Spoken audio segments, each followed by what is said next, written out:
Hello and welcome to VIP Boxing's Bell to Bell podcast, episode 59. Thanks very much for tuning in tonight or watching. And in whatever media giant you're watching on, if you could leave us a review, that would be great, especially on iTunes. I'm Steve Lillis, as you must probably know. And with me, my co-host, who you also know, John Evans. You okay there, John? Yeah, I am, Steve. Are you? Yeah, I'm good, mate. I'm good. I bet you was up all night watching those American gridiron, whatever that sport's called, last night. All them playoffs, weren't you? Yeah, I love all that, mate. It's been good this year. And yeah, if you are interested in American football, it's great to see the Dallas Cowboys lose, isn't it? All I know they got beat. It was controversial because someone ran into the referee as he was about to score, and the fans kicked off like Millwall West Ham 2009. That's all I know, but I tell you what, they might have kicked off. It wouldn't compare to Millwall West Ham at an NFL game. There'd have been a load less swearing and a load less violence. They'd have been shouting like the refs suck or something like that, and that's as bad as it would have got. Anyway, our special guest this week, a regular on the podcast, a regular guest, one of the busiest men in British boxing, manager, trainer, matchmaker. He's VIP Boxing's matchmaker. He's got the lot apart from the seconds license, Jon Pegg. John, thanks very much for coming on again.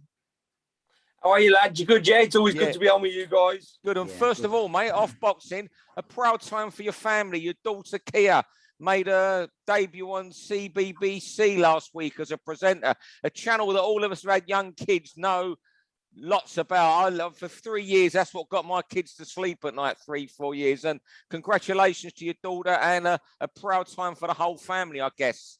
It's been a good week, Steve. She's also just got a 12-month contract on another show that was like, a little bit unexpected. Then she's been asked to do some presenting at the BAFTAs, and she's just been nominated for an RTS as well. So she's had a good week, to be honest. I'll tell you what, she should just pack up work now, take this week, because if it gets better than this, she's going to be an A-lister. You won't need boxing anymore. She'll have you in a chauffeur's hat, driving up and down motorways. Boxing will lose you, John, if she gets. She already has me doing that, Steve. Trust me on that. No, but I mean that's brilliant. I'm really pleased for you, John, as well as her dad, and obviously everyone else in the family. Her diary's busy. Well, you just told us it can't get much busier, and I'm sure how's your diary looking anyway? Yeah, it's good. We've got a couple of shows in February in Birmingham. Hennessy's got he's mapping his schedule out. Steve Woods is basically being Steve Woods, and I'm helping out on a few other guys as well. I don't know why, because I've got too much matching to do as it is. But another couple of guys have approached me and have asked me to help with their matchmaking. Just signed up some new lads. We've got 12 lads in the gym at the moment. As you've probably seen on my Facebook and social media, when we was working up, like we always do like a little end of year roundup. And Eastside Gym went 20-0 last year. Really? So and that was in some tough fights. You've seen Shaq and Pitters and Sam Egginton's fights and Corey Gibbs in the Ultimate Boxer. Of course, yeah. And to go 20-0, it's not bad going. Do you know what I mean? So they've got something to live up to this year. So we've got to see what happens, really. I've just got to ask you this on one box in particular. Sam Eggington. I saw a tweet from him last week where he speculated some big news coming. Is there something really positive coming for Sam soon? Yeah, I think Mick will be making an announcement in the next week or two. Mick's been working really hard to give Sam a really good home fight and to kind of give him a springboard right up to the top, and it's almost there. And, once Mick gets his teeth into something. But, yeah, he said after the last fight, Mick turned around to me and he says he deserves a big fight, a big night at home. He says he deserves one. So he's done his best to make it happen, and we're like 99% of the way there.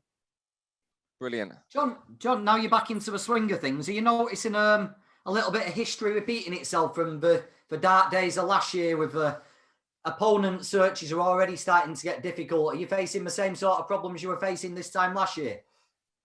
I'll be honest. As a matchmaker, you're always facing that.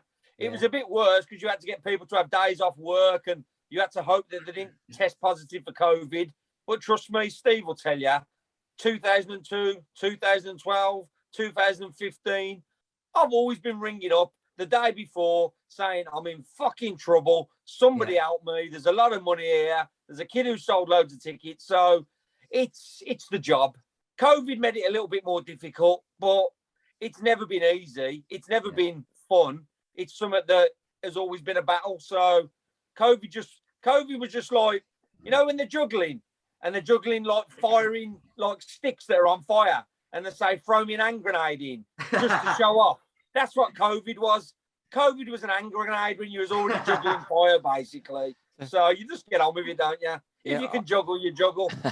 I spoke to Woody earlier, and he said he was sending me through his bout sheets for who he's got on what shows. And is it something like 8 in 8 weeks or 7 shows in 8 weeks, something mad like that?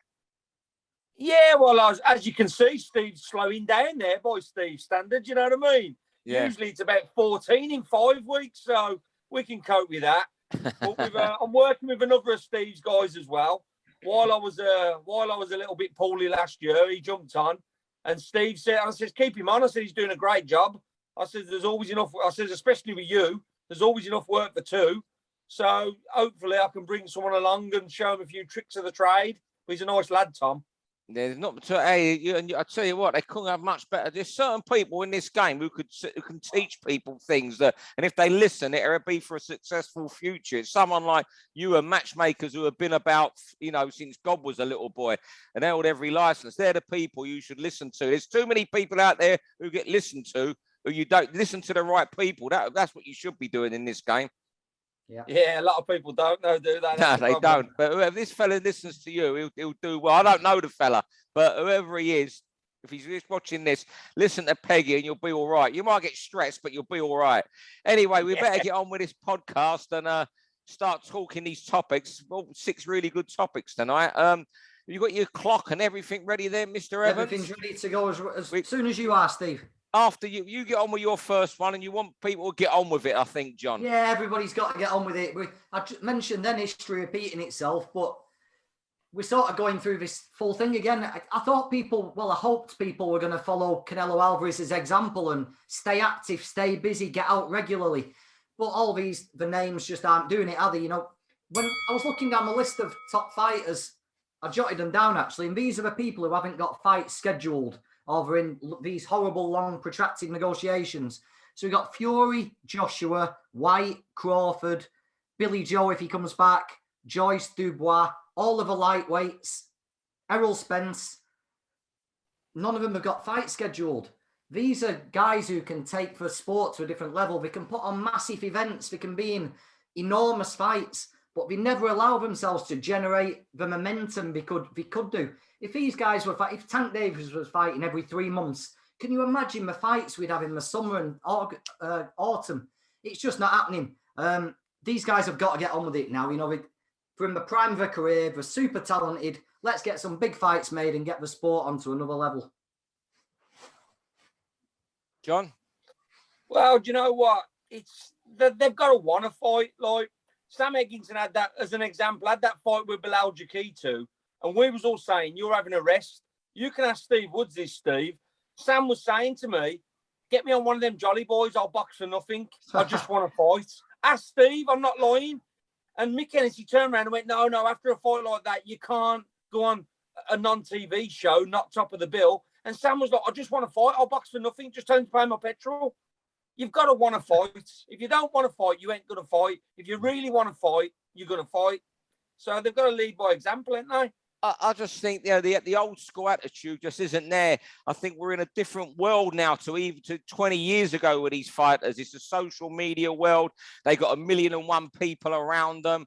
And, you know, it's just this celebrity lifestyle. So they want to be fighters. It's just this celebrity lifestyle they want to lead. But, I mean, people going about footballers who earn 100 grand a week and that. But I think, well, you're earning that, but they still stay devoted for like 9 months of the year and not their life. You know, whatever you think of these footballers earning this money, they don't need it, but they're still doing it week in, week out. And I just think boxing can even learn from these guys who are also, you know, in the A list of earners when it comes to money. You know what? I was flicking through Twitter the other day and I saw, I won't dig him out, I won't mention his name, but he's a good fighter in Britain. And he put a tweet out saying soon to be a global star. Now, come on, this is it. You're not even fighting for a British title yet. And I think you're right. I think it's that attitude where they've got a goal in mind, but maybe not willing to put in the hard work to actually get to where they want to be. Some of them. They haven't. And you got to really enjoy fighting. You got to enjoy fighting. You got to want to get in there to be a top fighter. You got to enjoy it, and some of them don't. Round 2, is it Mirage? Quite a good topic to follow on as someone who certainly hasn't been busy, and I don't think he ever will be. It's amazing to think he's 33 now. Gary Russell, he's back on Saturday. WBC featherweight title defense against Mark Magsayo. I think he's a Filipino. He's 6th world title defense, and that sounds good. Or his 6th world title defense in this reign, but he won that title 7 years ago. And in them fights, he's had good wins against Kiko, Joseph Diaz. You know, even after the Lomachenko loss, he still left that. He was still a bright star for the future. And if you look in, you know, since he become champion, the fights that have gone by the wayside for him that he's missed through inactivity, you know, Carl Frampton, Santa Cruz, Josh Warrington, Valdez, Shakur Stevenson. I just find it staggering that he's been allowed, you know, the WBC could have been a bit harsher on him as well. I think that someone that talent has now got to 33 and been so inactive. And it's carrying on really from your first subject, John. It just breaks my heart to see that someone with his underrated punch power, his rapier speed. We know when he won that around Lomachenko time, he was probably the nippiest fighter in the world, you know, with hand speed. I just think it's tragic this has been allowed to happen, and he's allowed himself to go down this path, that he's having a fight on Saturday on Showtime that who really cares about, when he should have really been a pay-per-view star by now. And he, you know, so many unifications that have gone by, and those names I've mentioned, you would have backed him against a lot of them. Yeah. Do you know what? There's people in the past who have drifted off. They've drifted off into the party lifestyle, or they've drifted off for another reason. He's kind of drifted off, but stayed active. So he's kind of drifted away from his career, but he stayed active at the same time with one a year. It's like it's limbo, really. He's kind of lived in limbo, and now he's getting to the stage where he'll be too old soon, and then he'll really regret it. Yeah. But the thing that annoys me about Russell is he had that speed was a real difference maker, wasn't it? These fighters who are really good fighters, some are really good all around, some have got knockout power, but he had that speed could have really taken him to different levels, couldn't it? That was something else. Yeah. It just separated him from all those featherweights. He had that X factor, and if he'd put his foot down, he really could have gone on. And I think the sad thing with Russell is he'll be one of those guys who ends up jumping 2 weights to fight someone at lightweight, and you'll never see the best of him. He'll get beaten, and then he'll probably just disappear. Because you think even the Lomachenko fight, and we had that on Box Nation. I was in the studio with Buncey that night. I think it would have been Barry Jones in with us. And, you know, even at that 3 o'clock in the morning or 4 o'clock in the morning, the fight, the quality of that fight. And, you know, he come out of that fight losing, but lost nothing, if you see what I mean. He was still a superstar of the future. It reminds me a little bit of Rigondeaux. It's like, this guy's great. He's going to be great. He's going to be great. He's going to be great. Oh, it's over. And his career's finished. Where did it go? Round 3, over to you, John. Olympic boxing. Right. This is something I'm kind of not an expert on, because I follow the amateurs more as a fan. But I've seen reports, I don't know how the Olympic boxing is currently kind of suspended. And if things don't change, it's not going to be Olympic boxing.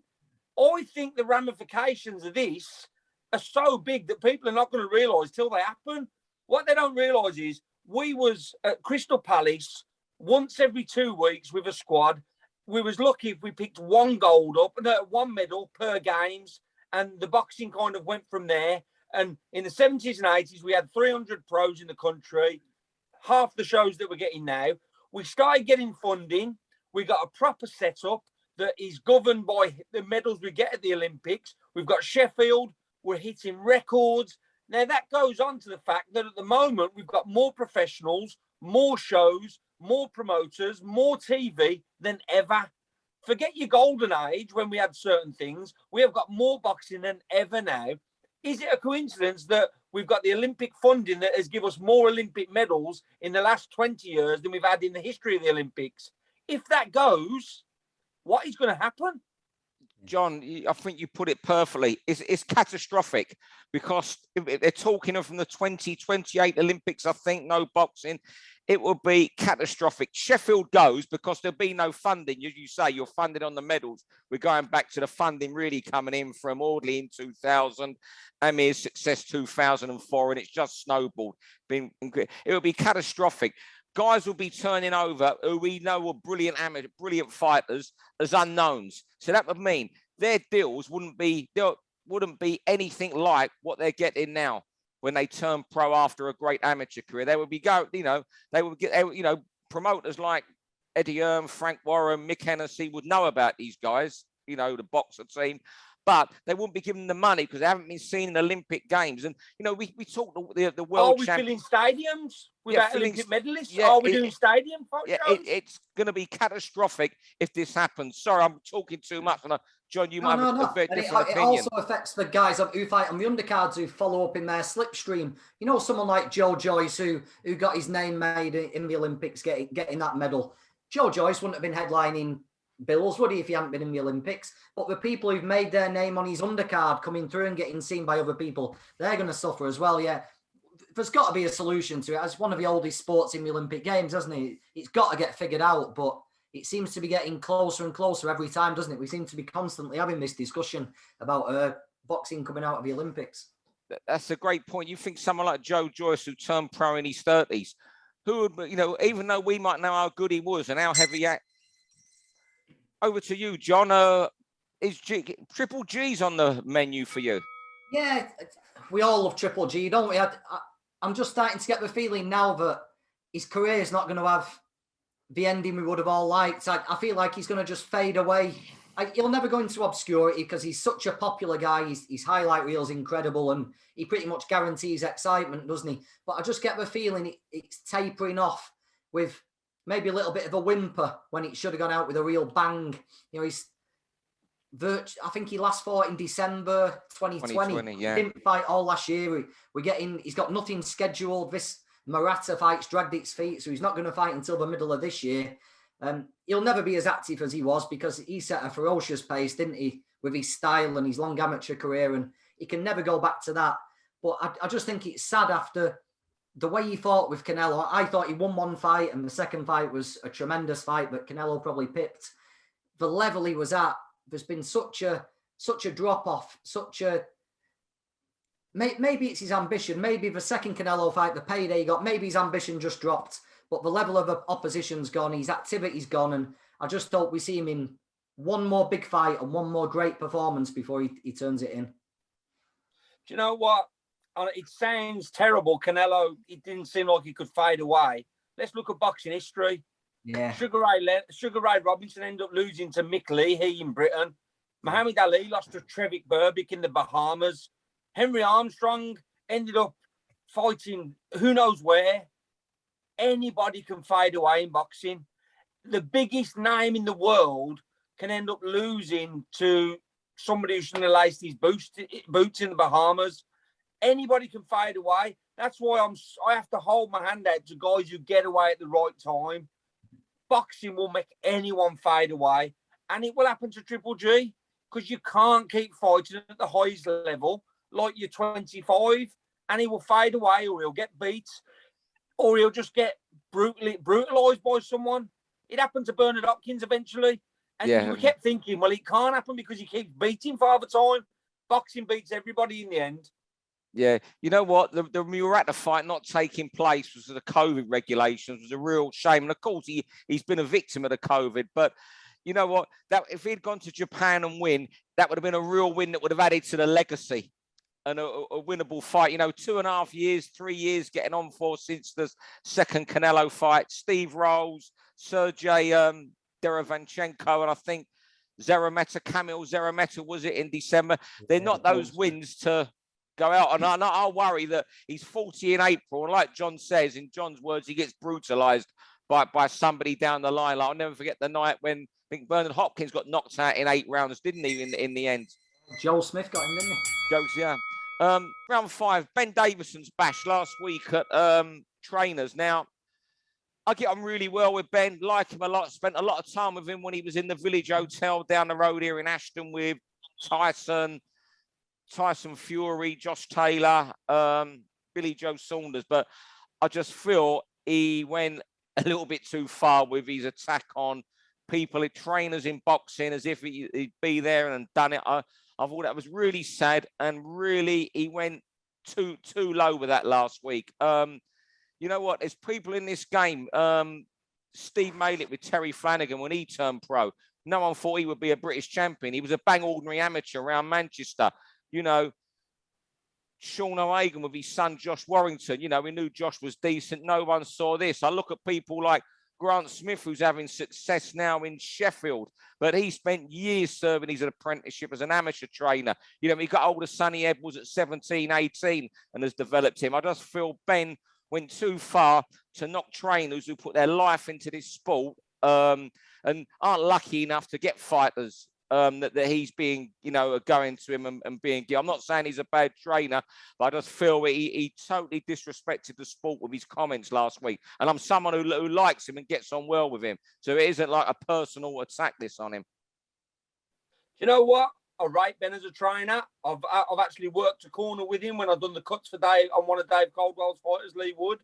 But you know what? Sometimes people think controversy sells, the way some fighters, they do stuff at press conferences that you think, oh, that's not really you. And sometimes it's like an attention thing. Look at this, look at that. But you got to be careful in boxing because it's such a small world that you never know when you put someone's nose out of joint with what you think is a silly comment. Stops you really going forward with someone or getting a fight that you need or even getting sparring that you need. And you might think, oh, I don't need it. But people always need a bit of help. People always need to go back to a certain promoter somewhere that they thought they never would have to.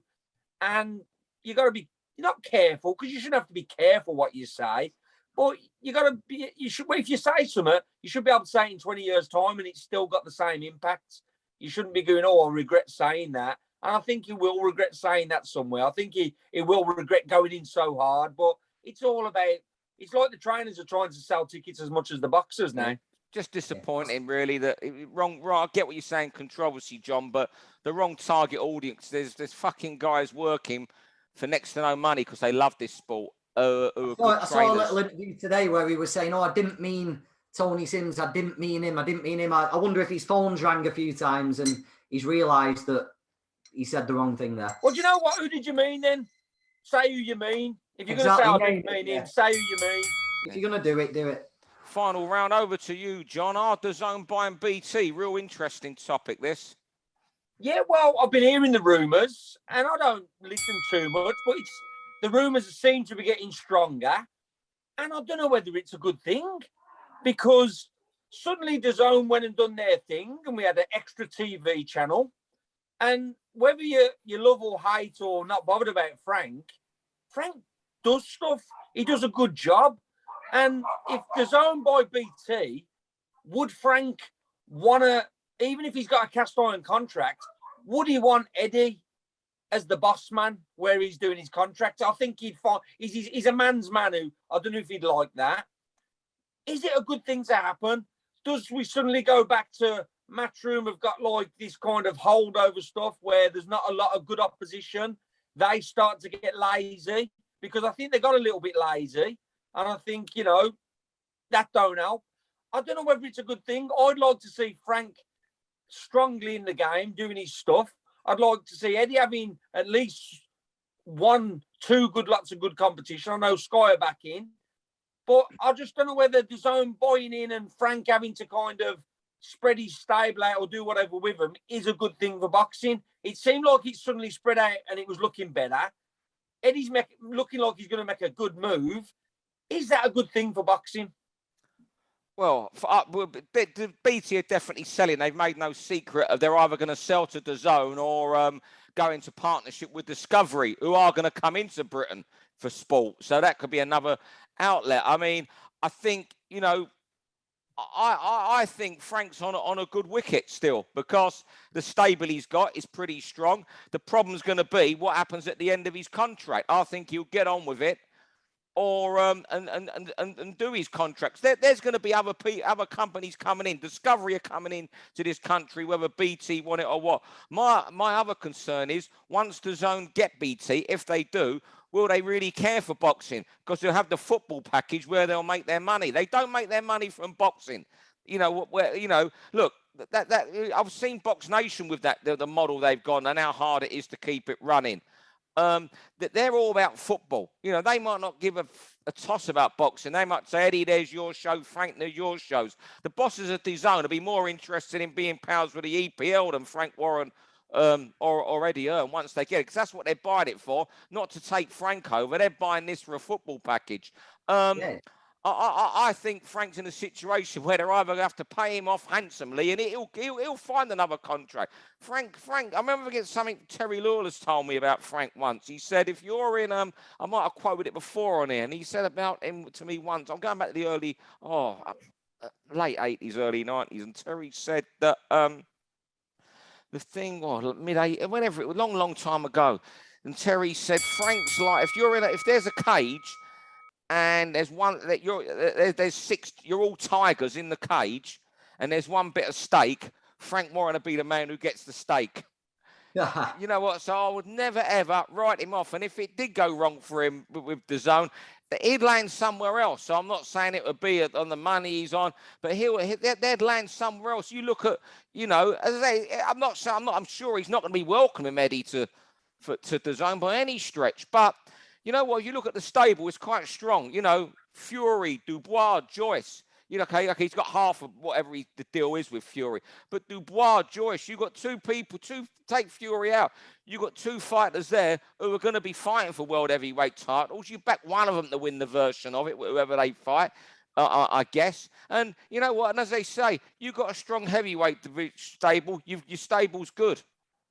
Yeah, the only thing I can't, it certainly won't be a long-term thing, will it? It certainly won't be a long-term project. I think being paid off rings me as being more likely outcome than anything. Yeah. Frank might even be speaking to, you never know how he works, he might be speaking to people already with an exit strategy. If we look on the bright side, will it? No, it won't. I was trying to look on the bright side, but it never works out, does it? I was thinking, would it make these fights that we're desperate to see more likely if everything's under one umbrella? But you've still got rival promoters who are going to want to protect their stables. If Frank is going to leave DAZN BT, he's not going to want his guys getting beaten, is he, before he leaves? So, yeah, it's not going to make it any more likely. I just can't see it being a long-term thing, no matter what happens, really. Well, I just wish they could all get along. You got some hope. You know what?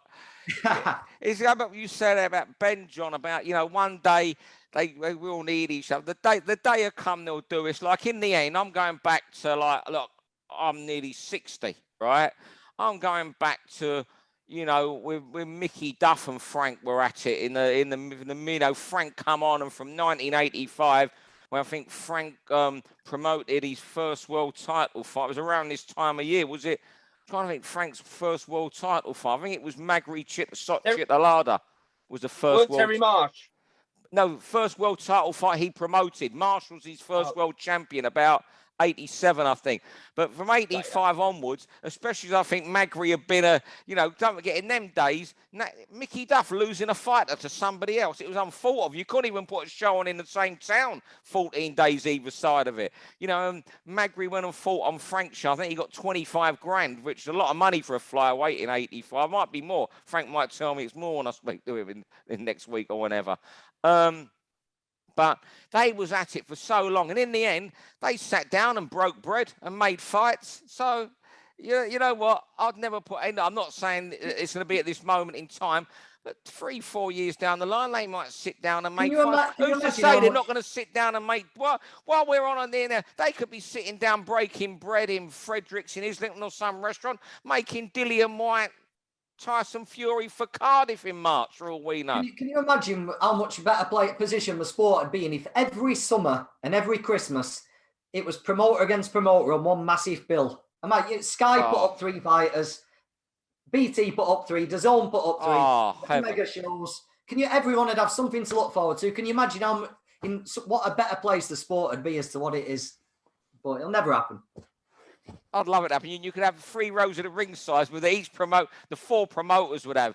We'd have Side of the ring, Boxer, yeah. we'd have Boxer, Mick, Frank, and Eddie, and they all have 4 corners with their entourages behind them, all sitting there in suits, arms folded.